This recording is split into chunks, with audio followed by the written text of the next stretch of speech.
Bismillahirrahmanirrahim. Assalamualaikum warahmatullahi wabarakatuh. Alhamdulillahi wa kafa. Wassalatu wassalamu ala nabiyil mustafa wa ala alihi wa ashabihi ahli sidqi wal wafa. Para pemirsa Taubat TV yang dirahmati Allah Subhanahu wa taala, dalam Islam ada satu amalan yang itu ditekankan sekali supaya kita jaga dengan baik-baik. Bahkan di surah An-Nisa disebutkan bahwa hal ini mungkin dianggap sepele oleh kita, tapi diperintahkan kita berbuat baik. Setelah berbuat baik kita kepada orang tua, kepada kaum kerabat, kepada orang-orang miskin, dan kepada anak yatim, yaitu berbuat baik kepada tetangga. Makanya bahkan orang Arab dari dulu mereka punya sebuah rumus. Ketika mereka hendak memilih rumah, apa kata mereka?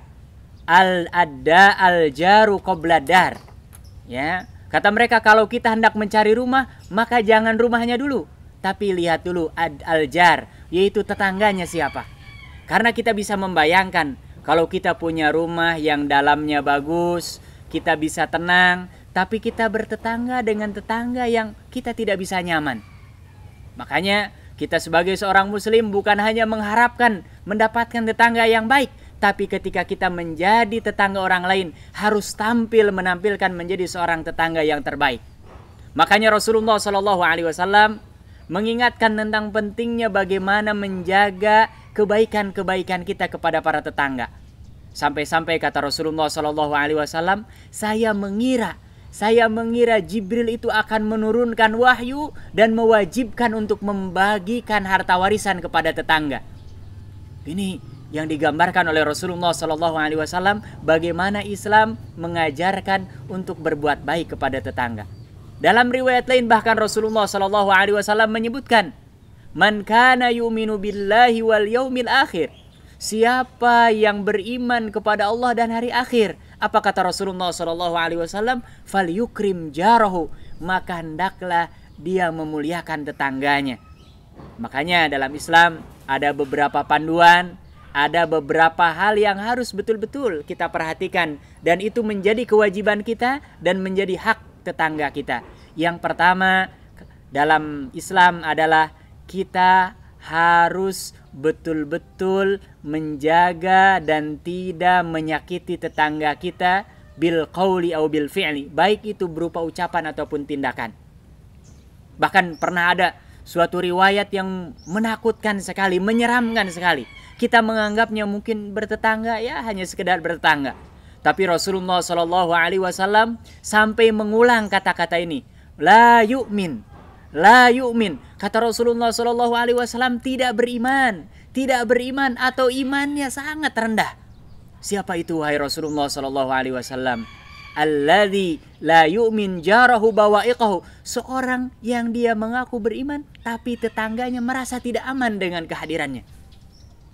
Bahkan dalam riwayat lain diceritakan ada seorang ibu-ibu yang dia tasumun nahar, itu siang-siangnya memperbanyak puasa, wa taqumul lail, dan malamnya memperbanyak melakukan sholat tahajud dan sholat malam. Tapi kata Rasulullah SAW, hiya finnar, perempuan ini kelak tempatnya di hari kiamat di neraka. Ternyata kenapa? Wa tu'zi jiranaha, perempuan ini betul dia menjaga sholatnya, menjaga puasanya, tapi dia tidak mampu menjaga dirinya daripada menyakiti tetangganya. Inilah kewajiban yang pertama. Kemudian yang kedua, kita sebagai tetangga yang baik, al-ihsan, ya, berbuat baik apapun, bisa berupa ucapan yang baik. Kalau tidak bisa mengucapkan yang baik, kita tahan dari mengucapkan kalimat-kalimat yang tidak mengenakan untuk tetangga kita. Makanya Rasulullah SAW sampai menyebutkan kepada sahabat yang mulia yaitu Abu Dzar. Diingatkan oleh Rasulullah SAW, ya Aba Dzarin, wahai Abu Dzar, idza tabakhta maraqatan, kalaulah engkau memasak masakan, ya, biasanya kalau kita bertetangga memasak masakan yang harum semerbak, itu tercium oleh tetangga kita.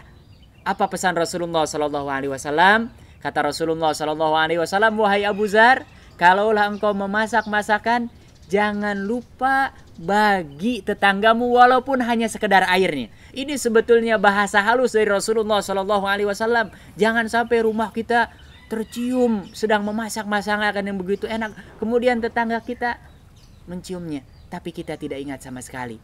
Inilah pesan-pesan Islam, bagaimana kita memuliakan tetangga, bagaimana kita bertetangga dengan baik. Dan kalau kita melakukan itu, bukan hanya kita akan dianggap baik oleh manusia, tapi kita juga akan mendapatkan pahala terbaik di sisi Allah Subhanahu wa ta'ala. Sekali lagi, bahwa bertetangga dalam Islam bukan hanya bertetangga, sekedar bertetangga, tapi ada hak dan kewajiban. Dan diantaranya adalah kita memuliakan mereka, berbuat baik kepada mereka. Kalaupun kita tidak bisa berbuat baik mereka, kemudian paling tidak kita bisa menahan diri kita dari berbuat hal yang tidak disukai oleh mereka. Para pemirsa Taubat TV yang dirahmati Allah Subhanahu wa ta'ala, jangan sampai kita sebagai seorang muslim, sebagai seorang mukmin muncul istilah tetangga masa gitu. Ya, ini biasanya muncul karena orang memperlakukan tetangganya dengan tidak baik. Nah, mudah-mudahan kita, berapapun tetangga kita, bahkan kalaupun tetangga kita non muslim, tetap mereka memiliki hak, kita memiliki kewajiban terhadap mereka untuk terus menjaga hubungan baik dengan mereka sesuai dengan batasan-batasan yang sudah diaturkan oleh Allah Subhanahu wa ta'ala. Para pemirsa Taubat TV yang dirahmati Allah Subhanahu wa ta'ala, jangan berhenti untuk berbuat baik kepada tetangga dan sebetulnya kepada siapapun. Sekalipun kita berbuat baik malah dibalas dengan keburukan. Ada seorang imam besar, imam mazhab, yang sampai sekarang penyebarannya masih banyak, bahkan di negara-negara tertentu itu termasuk mayoritas, yaitu Imam Abu Hanifah.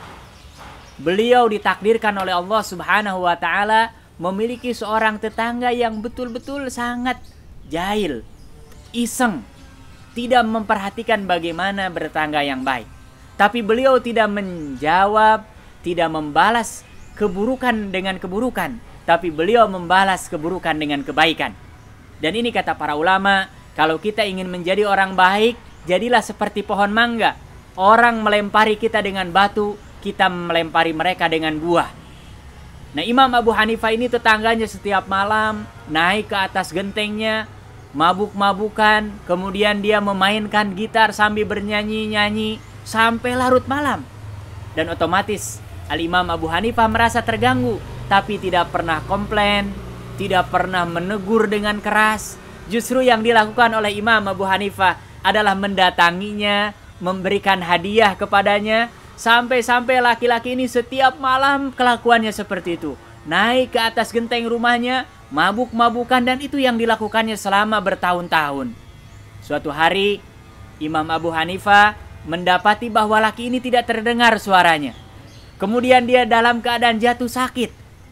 Kemudian laki-laki ini sampai ketika sakit karena dia sudah keranjingan dengan menyanyi dan minum minuman khamr, dia ngigau dengan ungkapan-ungkapan "Alda'uni ayyufatan alda'uni", kurang lebih dalam bahasa Indonesia, saya ini termasuk laki-laki, seorang pemuda yang rugi sekali, sakit tidak ada yang menjenguk, sakit tidak ada yang peduli. Lalu tiba-tiba mengetuk pintunya Al-Imam Abu Hanifah, orang yang senantiasa diganggu olehnya. Kemudian dia memeluknya, menyampaikan, mendoakan, dan memberikan hadiah kepadanya. Kata Imam Abu Hanifah, tidak ada yang menyia-nyiakanmu wahai tetanggaku. Aku datang ke sini untuk menjengukmu, mendoakanmu, dan membawa sedikit, mudah-mudahan bisa memberikan manfaat. Akhirnya apa? Para pemirsa Taubat TV yang dirahmati Allah Subhanahu wa ta'ala, laki-laki yang tadinya peminum minuman keras, mabuk-mabukan, setiap malam dia habiskan dengan bernyanyi-nyanyi dan mengganggu tetangga-tangganya yang lain.